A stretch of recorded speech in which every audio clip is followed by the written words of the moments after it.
thunderstorm warning for northwestern Sauk County and south-central Wisconsin until 4 p.m. At 3:25 p.m., a severe thunderstorm was located 11 miles northeast of Richland Center and moving northeast at 50 miles an hour.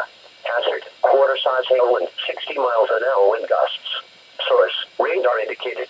Impact, hail damage to vehicles and crops is expected.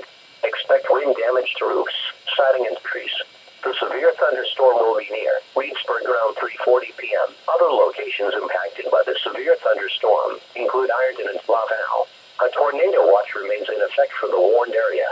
Tornadoes can develop quickly from severe thunderstorms, although one is not immediately likely. If a tornado is spotted, act quickly and move to a place of safety inside a sturdy structure, such as a basement or small interior room.